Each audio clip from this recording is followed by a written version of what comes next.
Hello! Welcome to All A Plus Essays. The best among the best. My name is Julie and I will be your instructor as we read through film scene analysis on racism depicted in the movie Crash essay.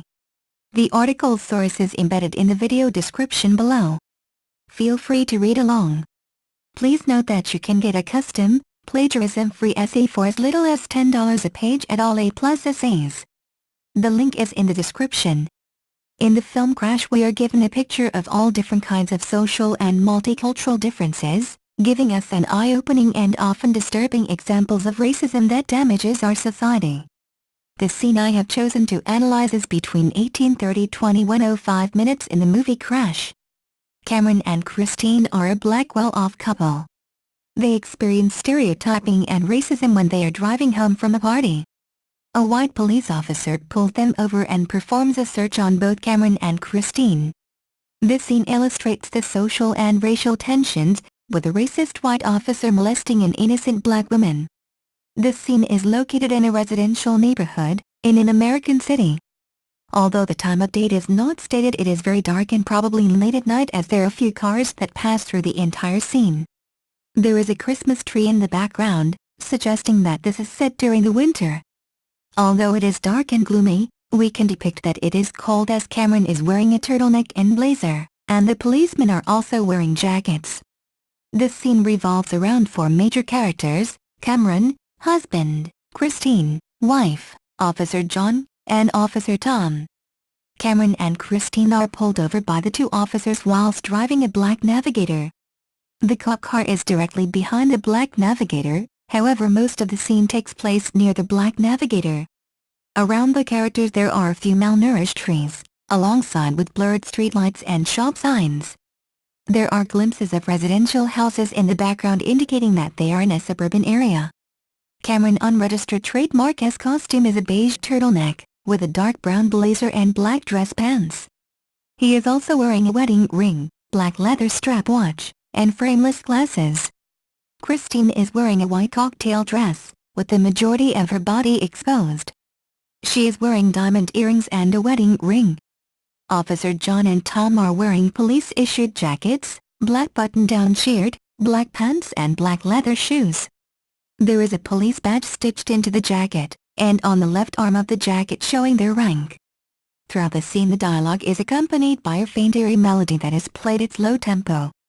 As Officer John is molesting Christine, the camera starts to follow John's unregistered trademark S hands up and down her backside. Most of the time the camera is focused on the characters' faces, to allow the viewer a deeper insight into the situation.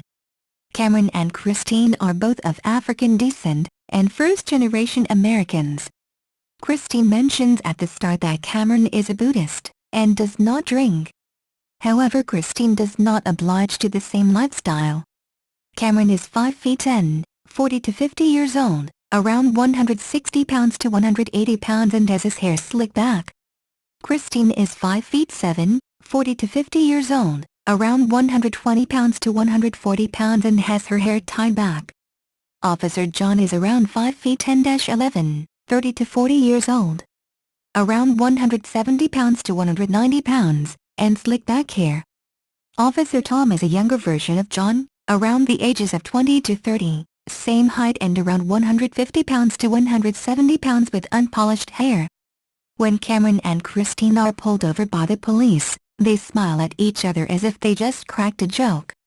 When the police officers approach the vehicle and ask Cameron to step out the car, Christine loses it and starts mouthing off at Officer John, calling him a cracker. Boiling his blood. A key moment in the scene is when Christine is searched by Officer John, and glares at Cameron signaling for help.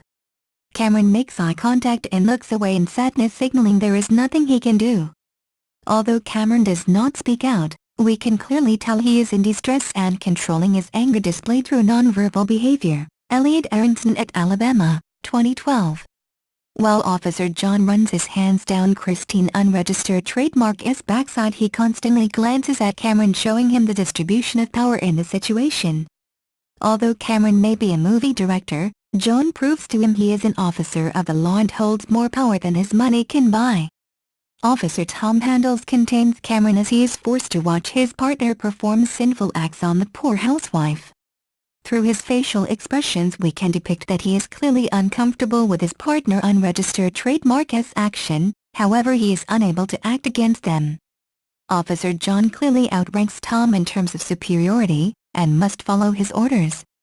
Officer John is portrayed as a troubled racist white that feels the need to establish his racial dominance and authority. Although this could have been a long-stemming hatred towards blacks, attribution theory, Elliot Aronson et Alabama, 2012, it seems that an incident prior to this scene may have triggered his reaction. An availability heuristic, Elliot Aronson.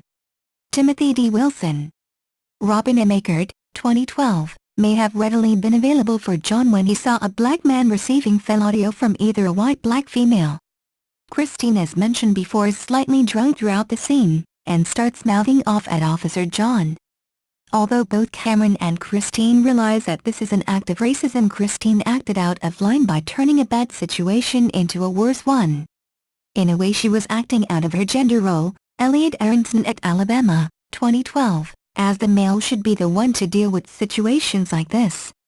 In the marriage vows it says that you must protect your partner at all times, and is a common known fact when associating gender roles. Elliot Aronson et Alabama, 2012.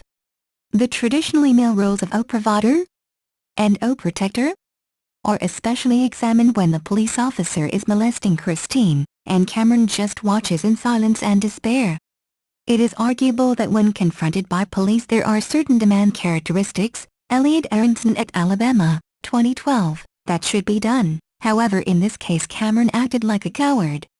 It is interesting to observe the interaction between Cameron and Christine throughout the scene. Cameron shows his male dominance by telling Christine to shut up, stop talking, and stay out of the situation. This proves that Cameron's unregistered trademark is social cognition. Elliot Aronson et Alabama, 2012, is that he is in power and that his wife should listen to his words. Another key thing that was observed during the analysis was that Cameron was more afraid of the consequences against his own future career than his wife. To elaborate, Cameron knew that if he intervened with Officer John he would be arrested and be all over the news. He was more concerned with his own image than his wife, which is why he stood there helplessly watching. Once the officers left, we can see that Cameron has been morally degraded and on the verge of succumbing into insanity. Christine starts to blame Cameron for his cowardly actions. Although he does not seem to care much on the outside, we can depict that it is doing a number on him mentally. When I first watched the scene I was shocked to see Officer John abuse his power, whilst at the same time surprised to see Cameron and Officer Tom watch helplessly. Especially Cameron, being her husband, he shows no signs to try and help Christine. This scene is a clear example of modern racism, Elliot Aronson et Alabama, 2012, and how certain roles in society have the ability to abuse their power. It is also very interesting to see how social psychology plays a big role in how certain people make decisions. Such as Christine speaking out of place, John molesting Christine, and Tom and Cameron acting as innocent bystanders. References: Elliot Aronson, Timothy D. Wilson, Robin M. Eckert, 2012, Social Psychology, 8th edition, New Jersey, Pearson Education Incorporated, retrieved from Corsi Smart Library. Thank you for taking your time to listen to me. I hope you enjoyed learning about film scene analysis on racism depicted in the movie Crash essay as much as I did. Kindly remember that you can get a custom, plagiarism-free essay at All A+ Essays for as little as $10. The link is in the description. See you next time.